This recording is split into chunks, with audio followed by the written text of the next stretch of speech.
All right. So let's talk about the challenges in the state and whether or not you're capable of doing it better. Evidently, there is the issue of insecurity. Sons and daughters of the state are afraid that if care is not taken, if this is not nipped in the bud as soon as possible, Anambra State may become an ungovernable space. There are criminal elements scattered across the state, killing their own people. The government of the day says it has not stopped doing all it can to make the state safe and secure, but kidnappings and killings have continued unabated. How do you plan to tackle the ongoing security challenges in the state? It's about will. It's about understanding the problem. It's about knowing the terrain. It's about knowing where to go and what to do. It's about being determined. It's about being involved. It's about being committed to where you are. There's some people that say that wherever the money of a man, the wealth of a man is, that's where his heart is. If the present government have investment in Anambra State, have families in Anambra State, those ones who are being killed are their relations, and they have value for their lives. They could have waited to now before start finding solutions, because it is not rocket science. We have had insecurity in Anambra State before, and it was tackled head on, and then that disappeared. If they have wanted to do it, they would have done it. Not playing hide and seek with people's life, and got to a point that we're now, election is coming close, we went and brought some group of people that were not trained, and they are now murdering people here and there, and they are not accounting for those that are being killed. It's not those political dogs that will bring. No, it's about will, commitment. I give an example. If I have a factory, not only one, not two, not three, not four, up to 12. So if I want the factory to work, I must be able to do things that will make the factory work. And those things I will do that to make the factory work, other factories will benefit from it, because it's not just me. It's an infrastructure. It's enablers. Everyone can tap into it.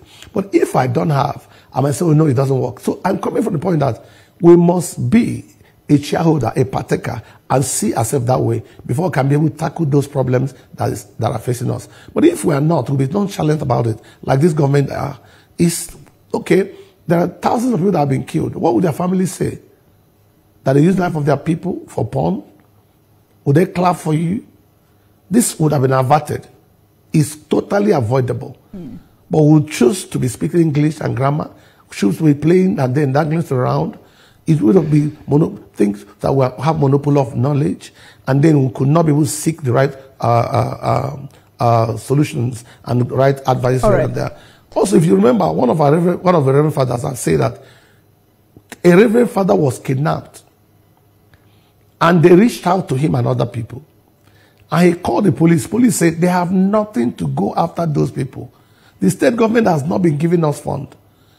I will say to you, hear me again, I believe to say that the police in Anambra, security information in Anambra, I don't think this government are giving them more than even up to 5 or 2 vehicles. How do they want cargo crime? They bought vehicles and gave the attack dogs, they just set up and call it Agone Chamber. The main institution, it's your word, Mr. Ukachukwu, it's your word against theirs, because the state government claims to have given more than 5 vehicles. But we'll come back to that in a moment. You know, if nothing changes, Mr. President would be in Anambra State tomorrow to commission several projects executed by the governor. And for the state government, this highlights the state's strides in infrastructure and development. The president is the leader of the party, and I'm sure that when he gets there tomorrow, he would have nice things to say about the governor, which, you know, the state governor and his party Abga would hold on to. And you know what, I mean, politicians would do with such statements. Are you worried about how that may affect your chances? Our president, a father of APC, is a party man. He has total allegiance and loyalty to his party. He has repeatedly said in different places. But now, notwithstanding, you also know that the desperateness of Apoga, their desperation is alarming. They are playing to the gallery because they are no more on the ground. PC have taken the ground. They are trying to put mat on APC. And that's why they're looking for a president to come and say, oh, he has performed, not performed. It's not about when you have built a government house, that our private houses are more expensive than the government house, and we're glad and applaud you when the major issues are not being tackled. And then also, don't forget, Governor built a house that he believes in and enjoying with his family. How can we clap for him? Or he will say it after, but this is his comfort. Wait, Mr. Ukachukwu, I'm sure you're not trying to say that. I'm sure you're not trying to say that the president is going all the way to Anambra State to commission just the state government house.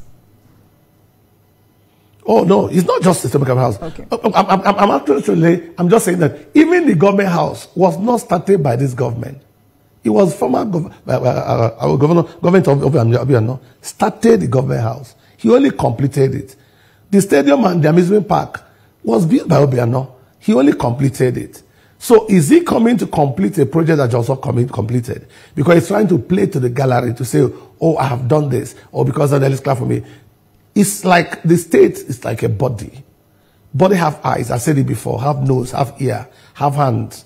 You can't say because the body is standing and the eyes is not working, the nose another one that is working. No, it has to be holistic. It cannot separate the other one because there's comfort with them. The other project has to do with endowment done by our leader, Tiwa Danjuma. He named after our leader, Chief Anyoku. So, but the thing is that the road you're talking about, you're commissioning, we have done road with our money. The road call for commissioning of it. Why do people play to gathering a commission project? Performing governor does not bother with that commission or not. But when you become he's governor, only playing politics to see. Mr. Ukachukwu, or if you eventually become the governor, you would also commission projects. I didn't hear your question again. You're talking down on the governor commissioning projects and you're making it look like it's not a big deal. So I'm saying if you eventually become the governor of Anambra State, you would also commission projects. And I'm sure you would also want the president to come down and help and commission this project for you. So when you talk down on this kind of project, I wonder where you're driving at. No, by God's perspective, I'm governor. My people should talk and take about me. My work will speak for me. I won't play to the gallery. I won't come and then call the president, come and commission a house and going to leave. If I'm going to commission a project, it must be major and mega. I won't come and commission a project that was started by president, almost finished, and I came to finish it. And we're talking about the state that received 18 to something billion naira monthly, showing that as what they've done. It's an embarrassment to the people of Anambra State. It's not actually what I'm talking about. But that notwithstanding, what we're saying is, why are they looking for us when they have what it takes to win? That's the question. Why are they running to the center, making alliance, offering us, support us, we support the president? Why are they asking for it? Why are we going to support you and beg you for support when we can take it, when we can win it, when it's possible for us to win it, when even the facts on ground have shown the market people are not happy, the transporters are not happy, the church that is banned from preaching are not happy, and all those things are there. The people in Anambra are being killed every day, kidnapped every day. They are not happy. Things are not working. The enablers and business indicators that help business to strive is not working. Per square kilometer of Anambra State is too small that we have forests where the kidnappers can keep people, which would have turned into agro land, and then make it an economic hub for people to be able to farm and then make money out of it. And we're not, because we are portraying some things that actually does not. Some of these roads actually we're talking about are federal government roads. There are many state roads that have not been done. You're looking for the one that will refund you money and then you're able to get to other ones. Why can't we face the challenges that's actually before Anambra State? All right. I'm telling you now, as you're listening, as you're hearing me, some communities, the divisional police office in those commissions has been deserted. Some communities, nobody can go into that place. Some communities, people have deserted, cannot go home. They can't farm. And then you left it, and then be able now to do jamboree of doing a merry-go-round, a playground. You use the money of Anambra State, and then you build a playground in Oka, and then a playground that a private person would have done. And then who will go there? Can poor people from my village afford to go to Oka and go there? Or was that place not built with their money too? All right. So this and not knowing what to do, you just have no plan to offer your state. You would have known what your state needs more, and then attack it head on, than coming now to scrap here and there, and then want to showcase it, announce it. Somebody does not have to announce himself. The things you do are supposed to speak for you. You don't have to speak for yourself. All right.